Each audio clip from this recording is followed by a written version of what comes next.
Biasanya kalau dari pecah millet itu istilah pecah millet itu di usia 2 bulan ya. Sebenarnya 1,5 bulan tuh lebet juga ada yang sudah pecah millet. Tapi keseringan di 2 bulan itu dari 1.000. Pernah beli burung paling mahal? Paling mahal saya beli itu 10.000. 10.000. Nah, kalau jual paling mahal berapa? Jual Assalamualaikum warahmatullahi wabarakatuh. Salam kicau mania. Kali ini saya mendapat anugerah yang tidak saya kira-kira karena tadi siang saya bertamu ke salah satu pemain kicau mania di Samarinda.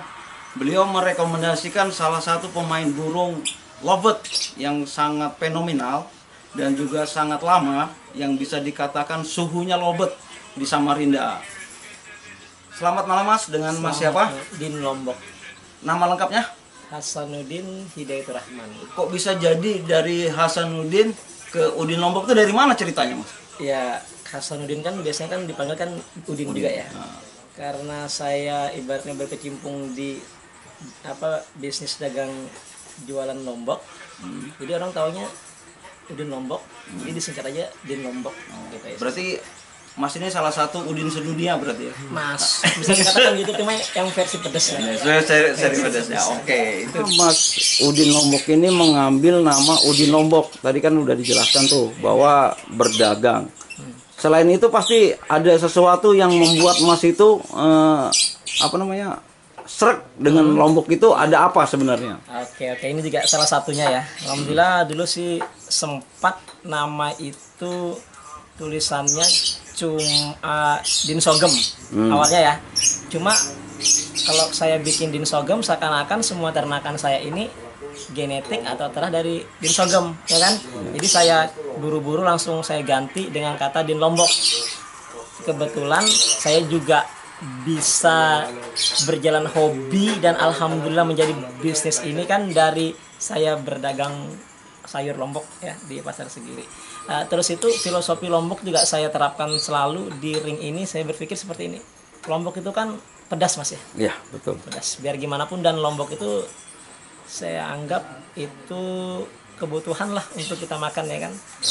Jadi ibaratnya terus tuh Lombok itu kan pedas. Iya. Pokoknya pedas lah Lombok itu. Dan saya berharap dan saya berdoa dari ternakan saya ini bisa menghasilkan kualitas-kualitas yang punya ciri khas, ngekek, ya kan, durasi, power kencang disertai dengan show. Di ibaratnya kata itu dirangkum menjadi kata tuh seperti Lombok pedas. Seperti itu. Mas, alamat Bipam Udin Lombok ini di mana? Kita bisa buka di Maps ya, alhamdulillah saya bikin di Maps juga tuh, alamatnya Jalan Kulintang, Gang Cipari, atau bisa ketik Din Lombok Bipam saja. Tanya nih, sejak kapan main lovebird? Saya memulai main lebet tuh di tahun 2010, ya kan. Kemudian lebet itu mati. 2011 saya bermain cuca hijau.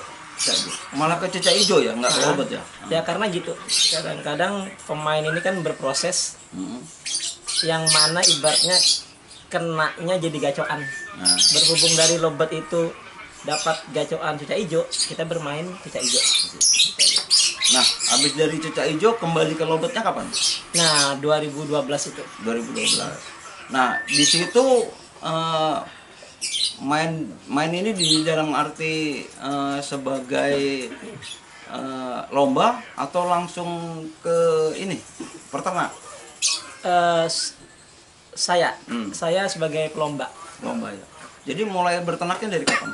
2014. 2014. Jadi ada setelah 2 tahun itu ya? Setelah 2 tahun. 2 tahun.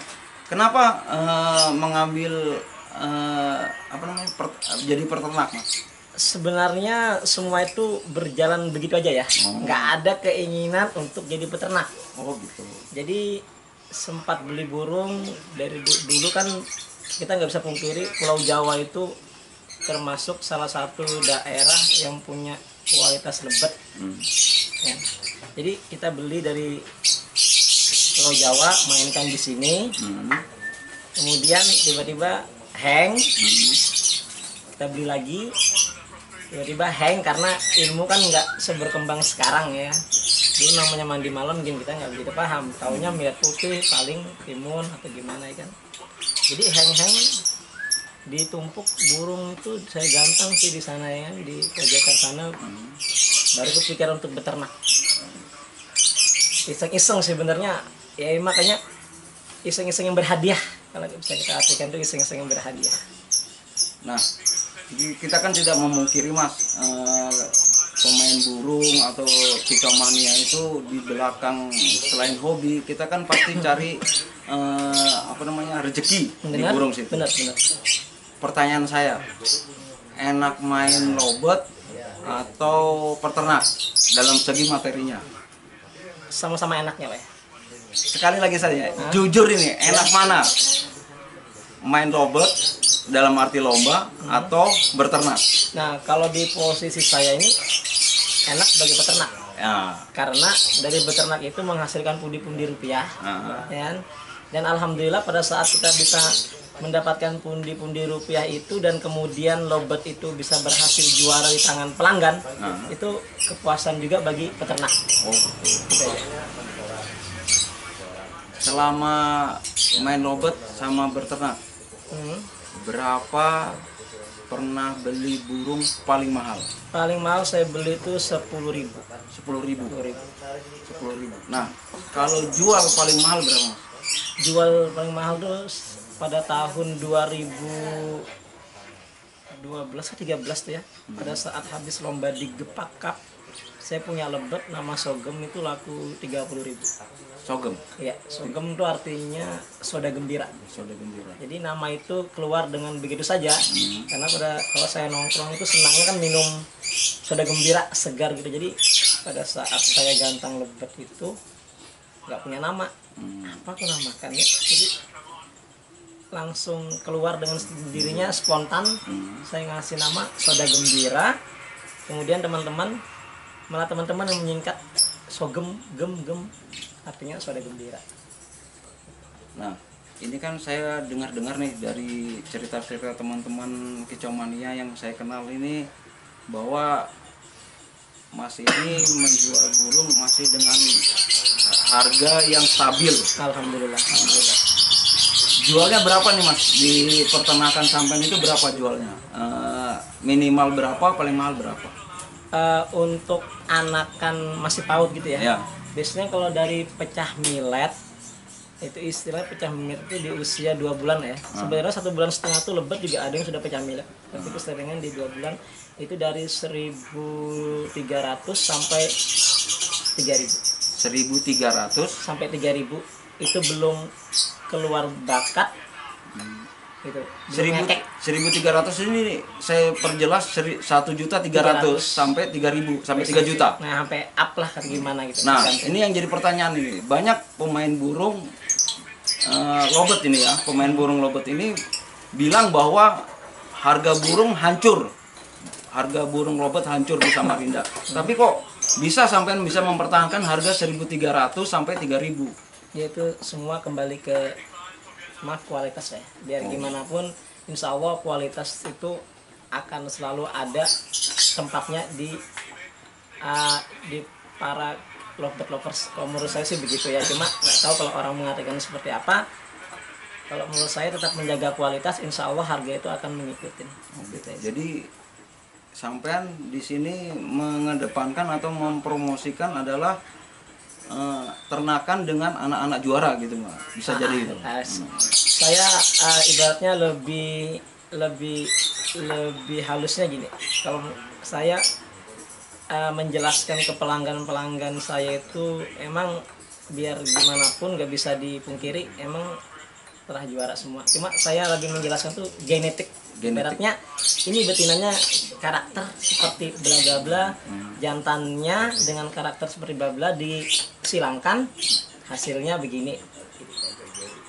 Nah, di sini terahnya terah juara. Burung apa yang kira-kira membuat orang itu tertarik? Maksudnya di sini nama-namanya yang kalau orang dengar, oh misalnya nih, AWW kan itu udah terkenal tuh di Samarinda dan di luar Jawa terkenal.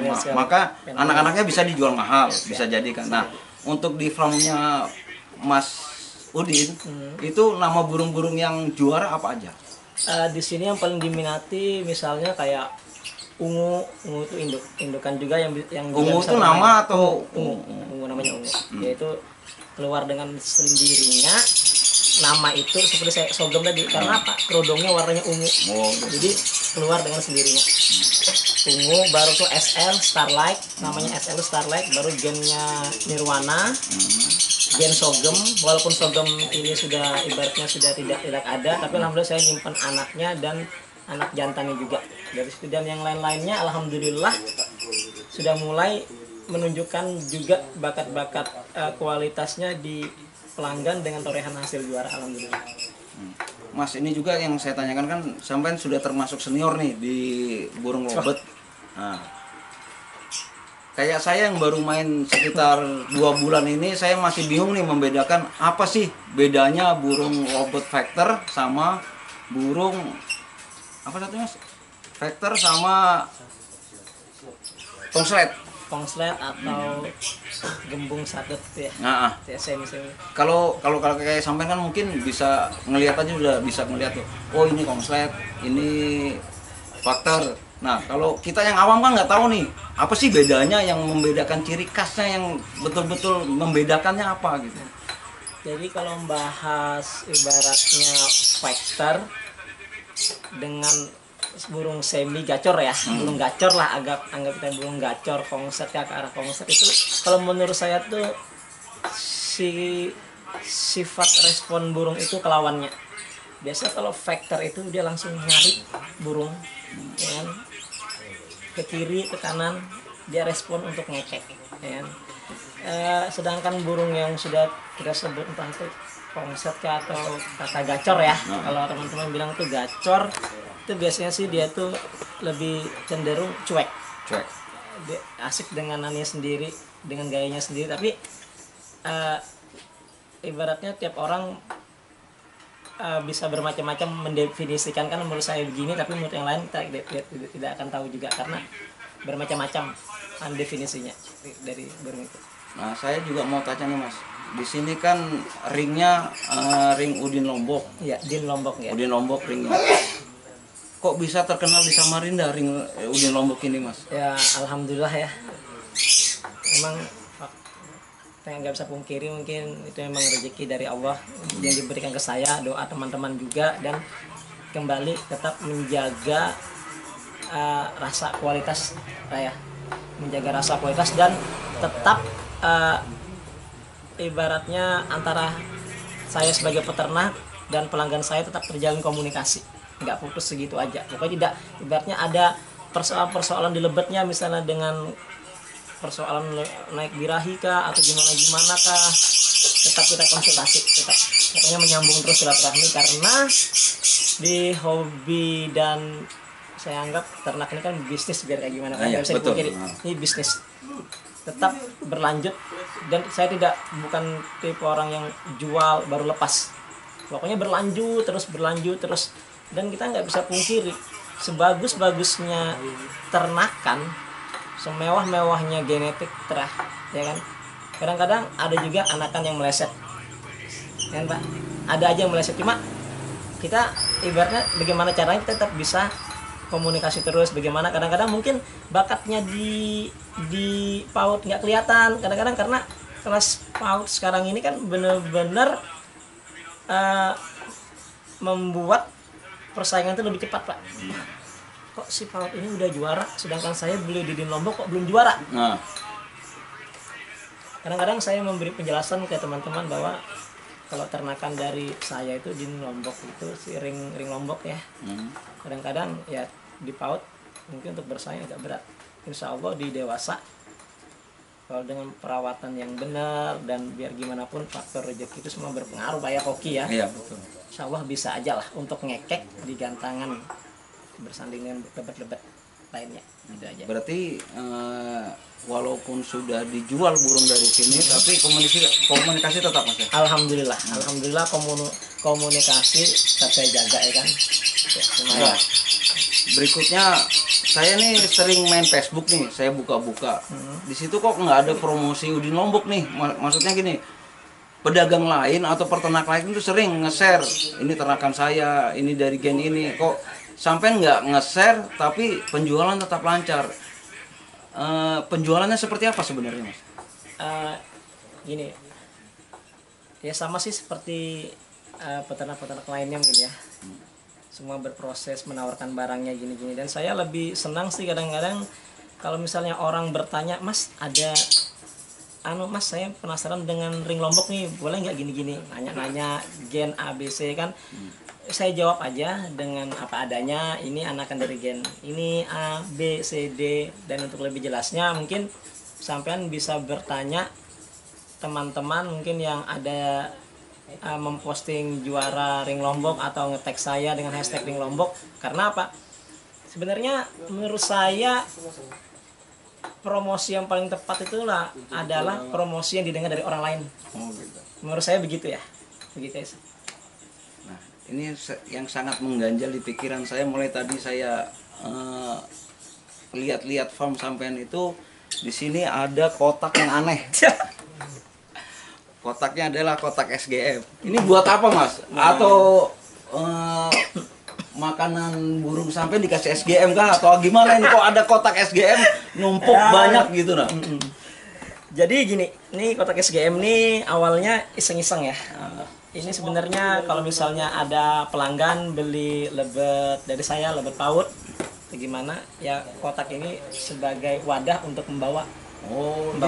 Jadi ceritanya dulu tuh saya membeli kotak yang dijual di kios-kios burung ya, ada itu sudah terbentuk rapi lah ya kan, kesannya kan biar gimana saya jual lebet dengan harga yang lebih tinggi dari orang, tapi kan kok kalau kita nggak kemasannya untuk membawa nggak keren kan kesannya gimana.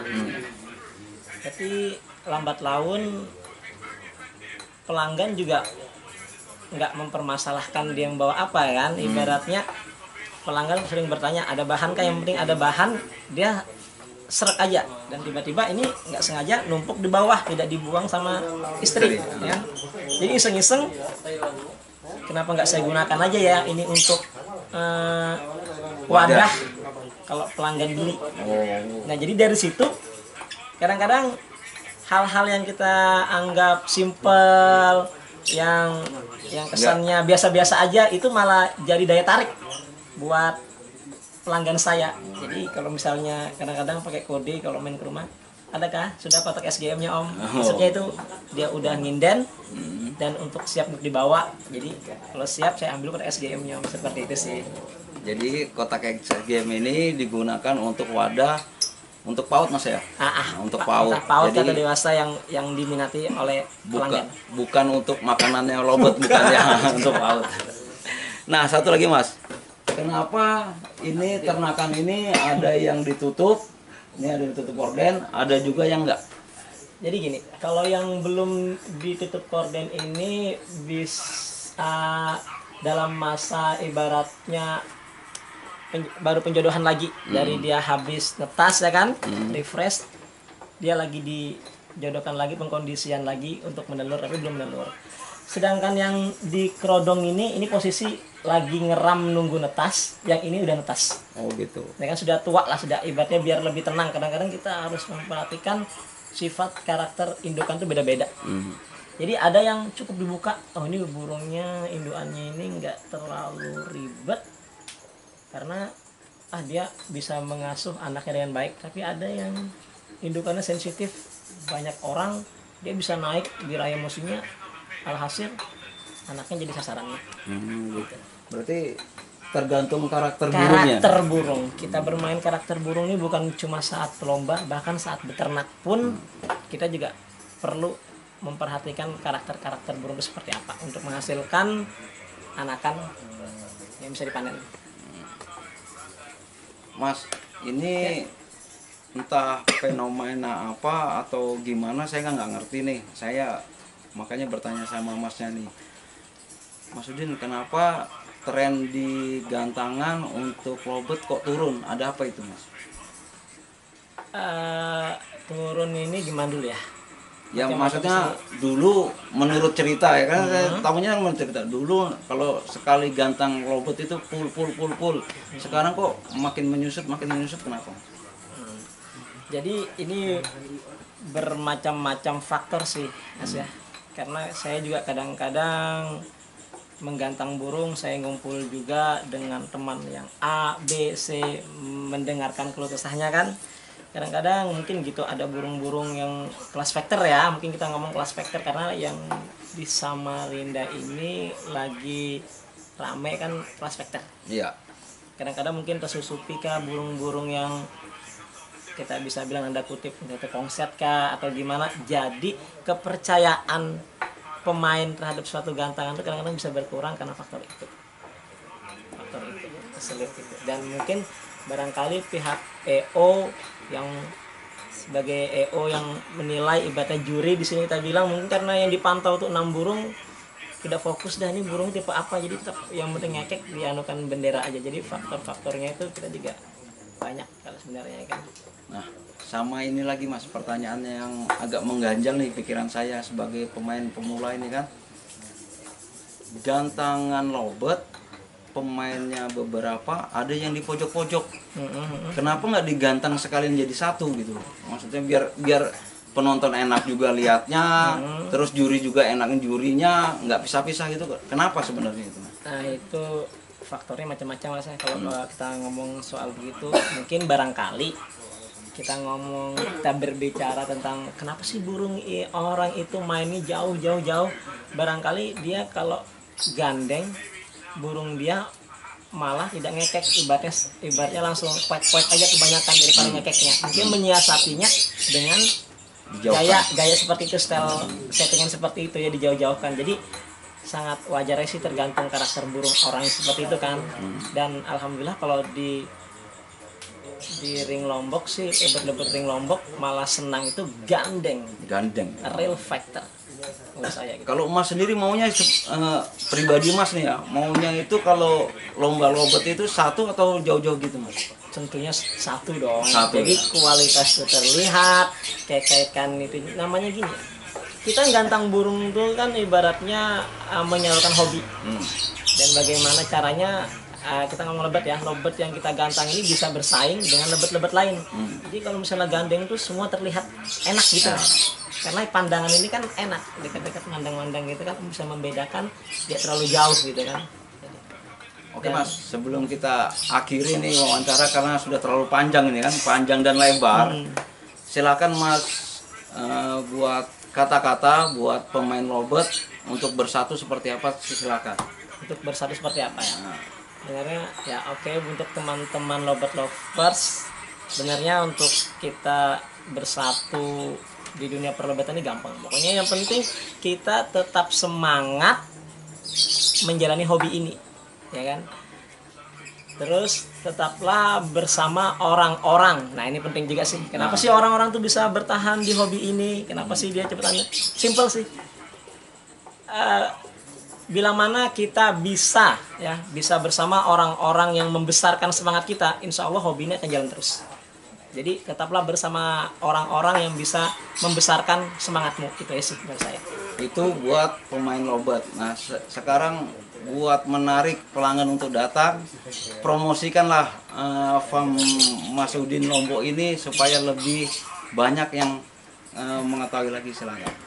Ini bingung kalau mempromosikannya seperti apa ya. Saya sih kalau mempromosikan tuh nggak pernah panjang lebar ya kan. Biasanya dengan kalimat main-main lah ke rumah. Lah sama itu Mas satu jadi panjang nih, nggak jadi itu menutup. Ada di papan tulis tadi saya lihat apa tuh tulisan? Kualitas sama dengan bertahan. Ya. Nah itu apa maksudnya Mas? Yaitu ibaratnya kata buat penyemangat saya. Ibaratnya dalam merawat burung, dalam berternak. Ibaratnya kalau kita ingin bertahan, ya nggak mesti dilebet sih, sebenarnya ini menyeluruh. Kita tetap harus mengutamakan kualitas untuk kita bertahan.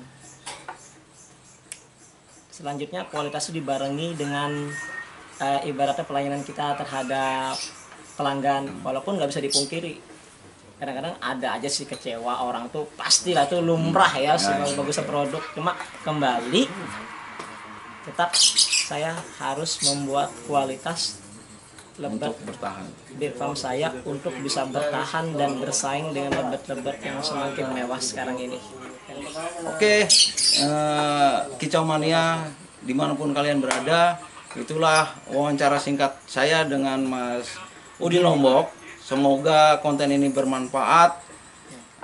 Salam Kicau Mania. Wassalamualaikum warahmatullahi wabarakatuh. Waalaikumsalam.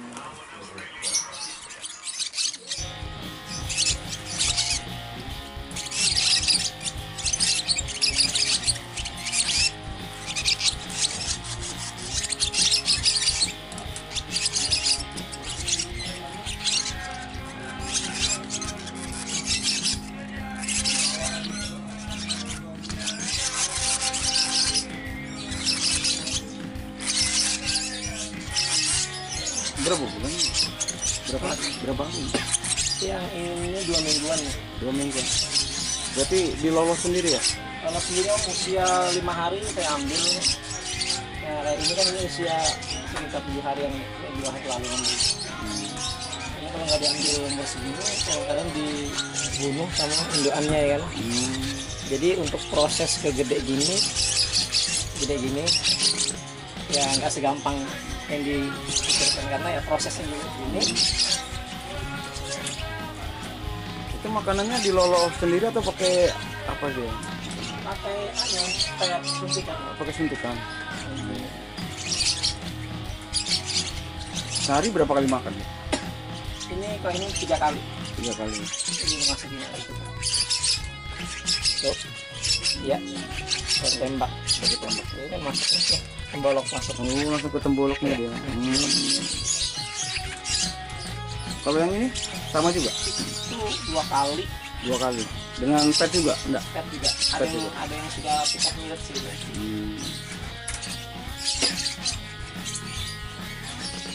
Jadi kadang-kadang kita ngeliat gampang ternaknya buat banyak gini, prosesnya juga sih, proses rezekinya enak ya banyak. Udah siap jual itu belum ya? Belum. Biasanya waktu ekornya apa sudah pecah milet baru.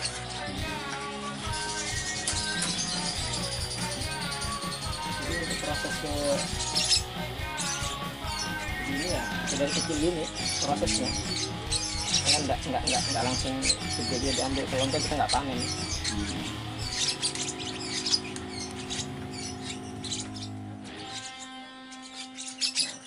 Kan? Ini kecil sekali. Ini apa ini? Ini tandanya anakannya, karena indukannya banyak, jadi kita kasih kode karena belum bisa dimasukin ring kan. Dimasukin ring dia terbuka. Tapi nanti ada ringnya dia? Ada. Nah, jadi masukkan ring itu di usia 12 hari sih, biasanya dia aman sudah nggak terbuka contohnya.